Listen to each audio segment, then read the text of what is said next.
Hi, Dav here, and today we have a new episode in the art review series, and today we'll be checking out the work of Mauro Belfiore. Belfoire. Not sure how to pronounce the last name here, but we'll just say Mauro.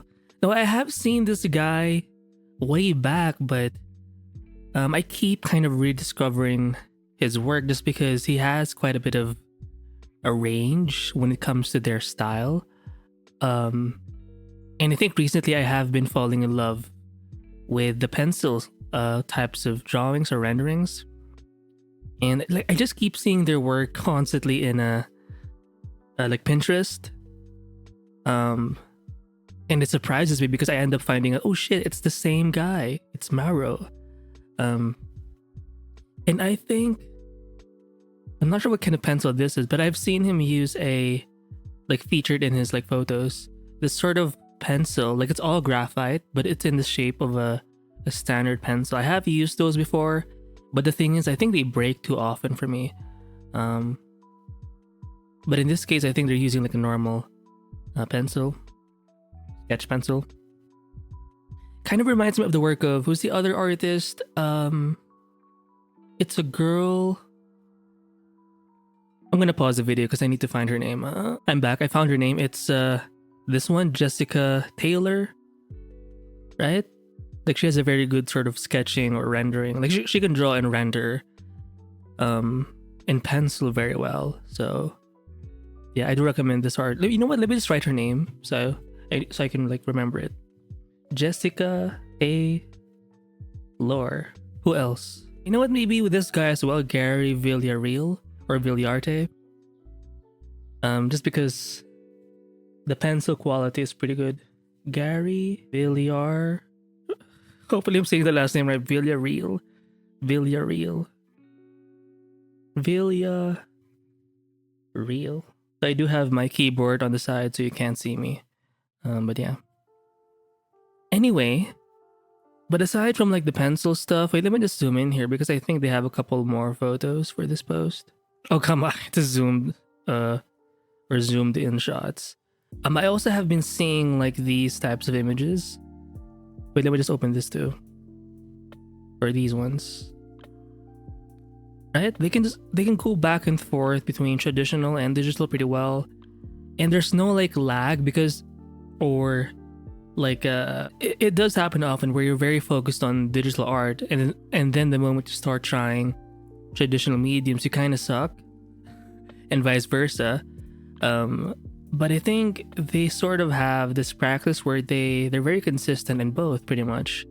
And so they have this sense of consistency in terms of like the output quality, where they seem to just own the medium at this point, right? I think this is a villain for Spider-Man maybe? The Vulture character.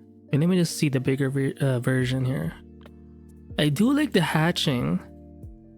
Although I have mentioned before, I'm not a fan of this type of cross hatching, where it's too perpendicular. I like how the lines are kind of slowly inching away, where they're kind of analogous to an extent. But it's not bad. It's more of like a preference thing. But I think this drawing is still pretty cool. Let me just find some more stuff here. So I remember seeing like these ones. I saw these recently on the Pinterest, and then I rediscovered Mauro's, where apparently it was the work of this Mauro guy. So I believe this is so it was a cut. It's cut from the Spider-Verse sort of a universe, but it's supposed to be Delilah. So she's supposed to be like a bartender, kinda tomboyish, boyish girl, kinda kinda buff. I do like the first one too, the tricep sort of being shown there. Like it makes sense because you're kind of flexing, or it's sort of constricted when you hold your arms this way against something, right? Super cool. And I like how it's super quick, right? It's not even a super finished painting or anything. It's very conceptual, but it looks so good. I love the tattoos. Very kind of rebellious, kind of aggressive looking, but hot.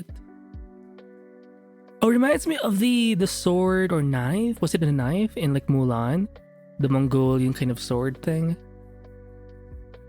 Or the Hun, was it the Hun? I think they had like a similar sword. Pretty cool. Image quality for this post, for these posts, not too good. Just because I know Instagram does. Wait, what? Glad she appeared in Marvel's Spider-Man 2. What? Spider-Man 2? Which one though? Spider-Man 2, you mean the real movie or the animation? Because I can't remember seeing her anywhere in the franchise.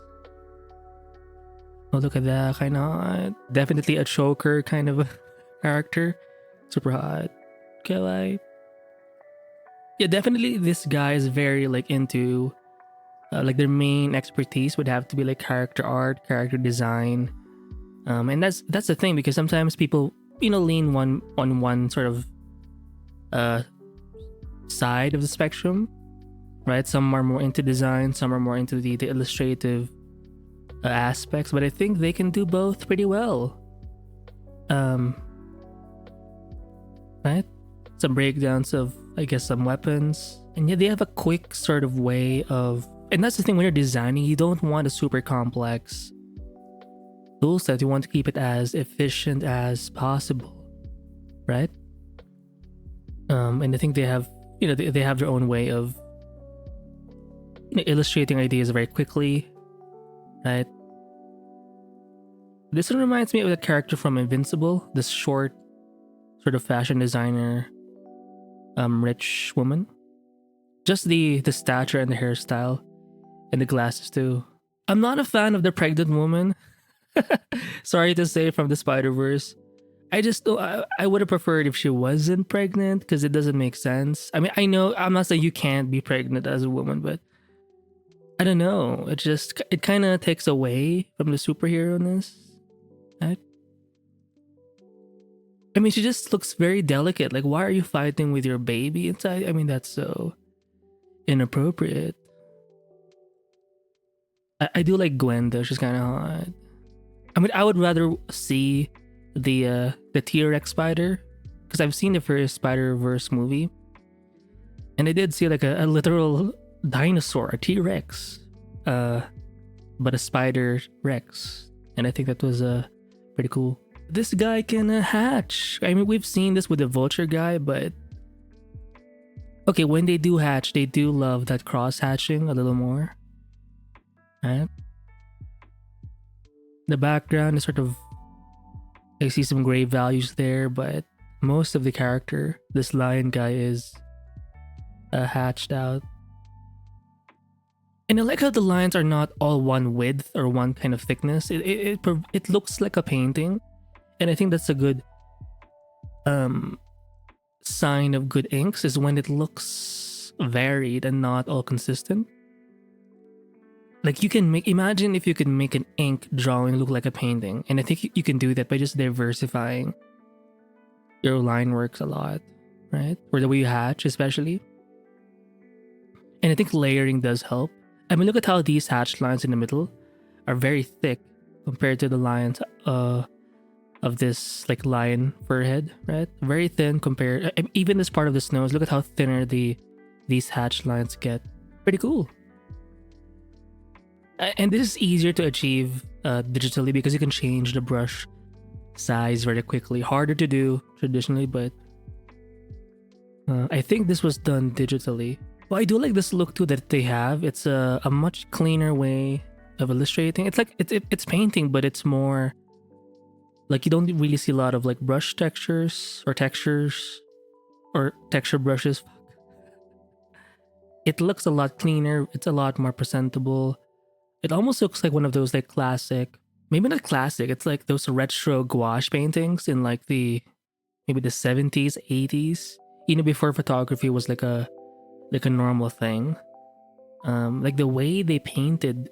I mean, I know they also used like oils, but just think of the golden age of illustration, especially, I think it's mainly here in the US, but they have such like a classic, clean, sophisticated way of painting. Just think of those old James Bond posters. Very like, it reminds me of a book. The Art of McGinnis something. Because I remember the cover of the book was kind of iconic, and it does remind me of like that era. Anyway, maybe I should buy the book because I think that would be pretty cool. Anyway, the same thing here. Oh, look at the arm, very detailed, and it's kind of efficient too, right? Instead of like drawing in the wiring, you just used one stroke to, do it.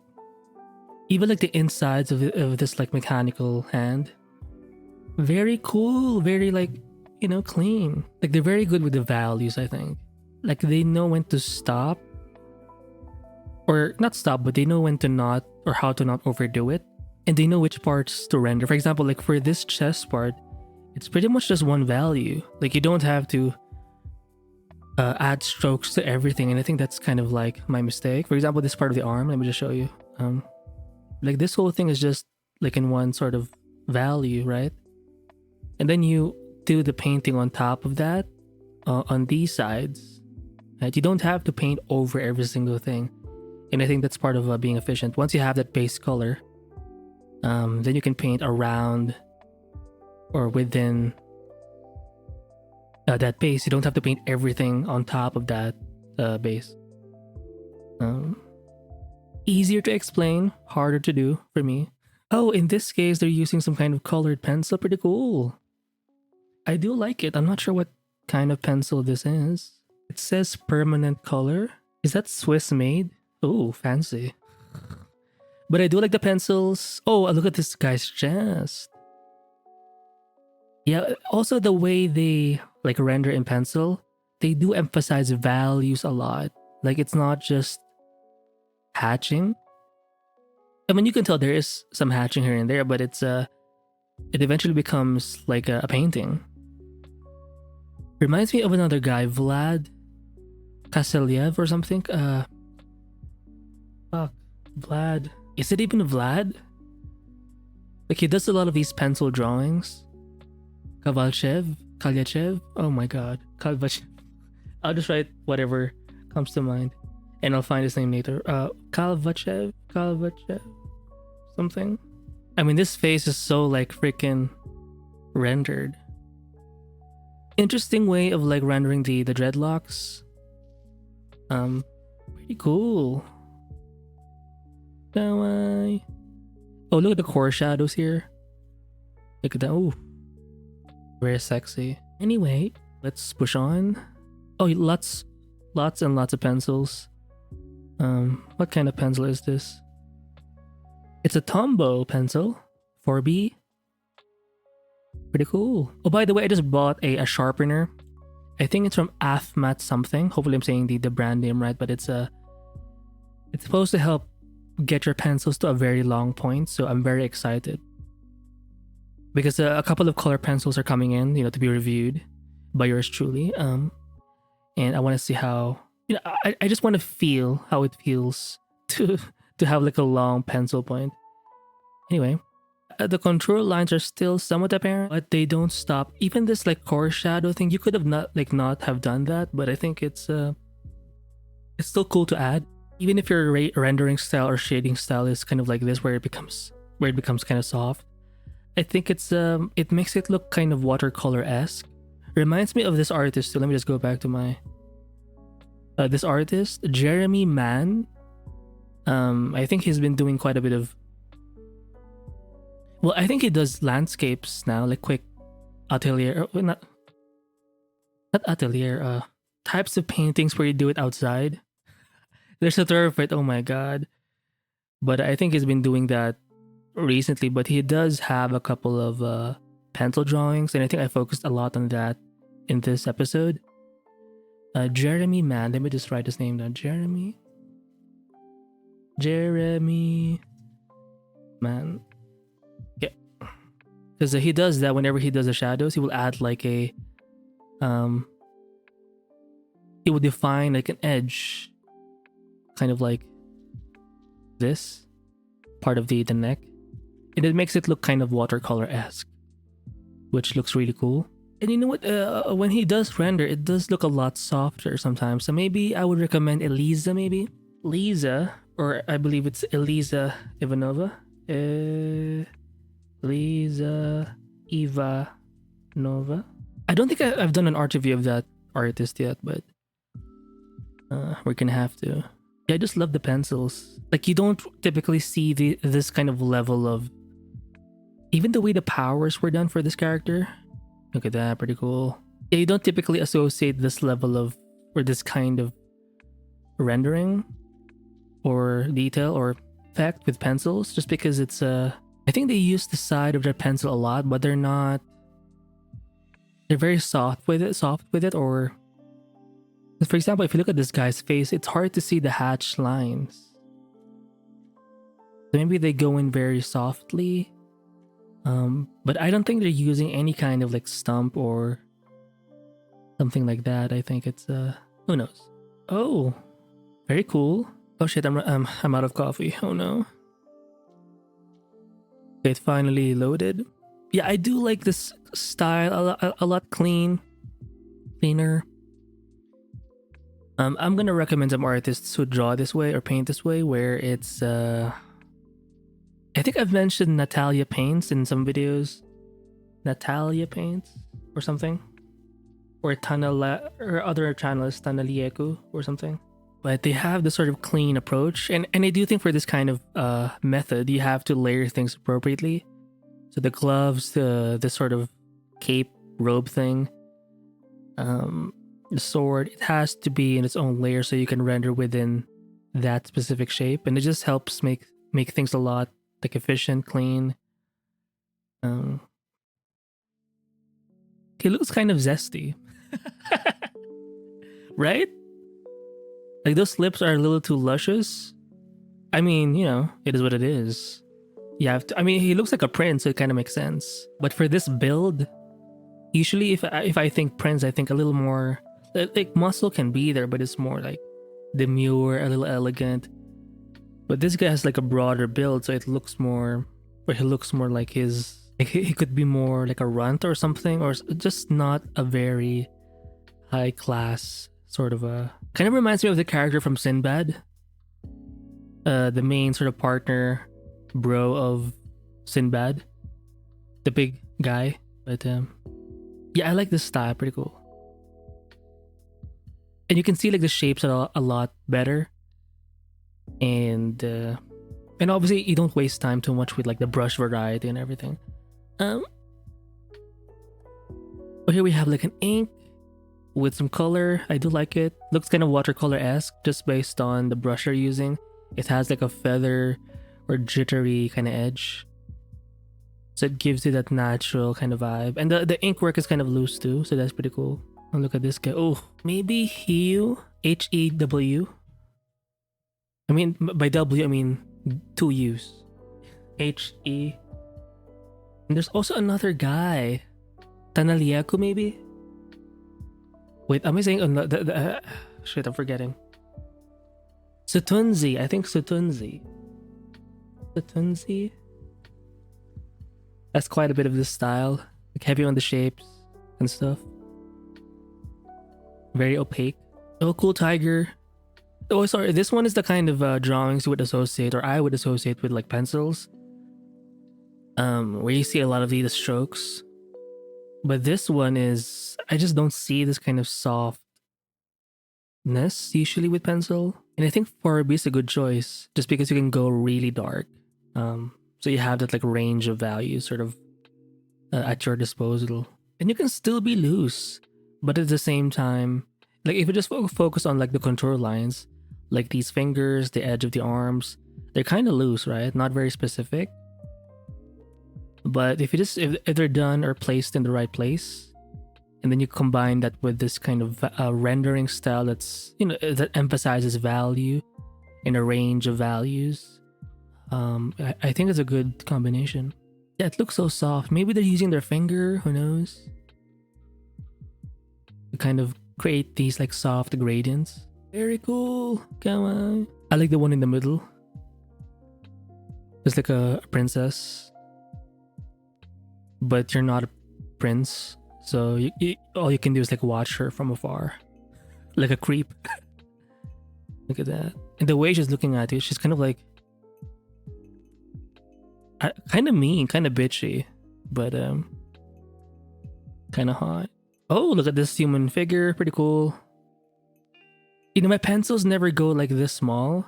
Wait, they're sharpening it traditionally? That's so...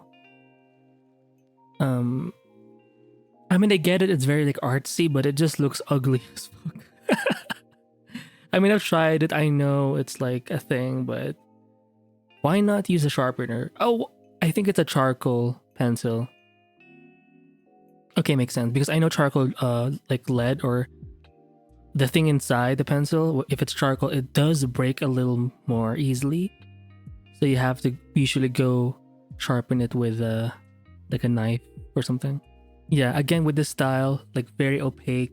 And they do like using like a rake brush along with some halftones whenever they use this kind of, I just call it like a graphic style. Where there's not a lot of like, it doesn't look like painterly, like a traditional, like an oil painting or something. There's sort of a cleanliness to it. And I think it's very appropriate for like design. So if you're into like designing a lot of things and you want to illustrate, I think this style is a good way to go about it, because number one, you don't need too many brushes. It focuses a lot on like efficiency, which is very like design like oriented. Or oh, look at the mechs here. The guy at the bottom is so interesting. Like very efficient, not even much detail in terms of like the mechanics, but the overall shapes, very cool. This guy too is pretty nice.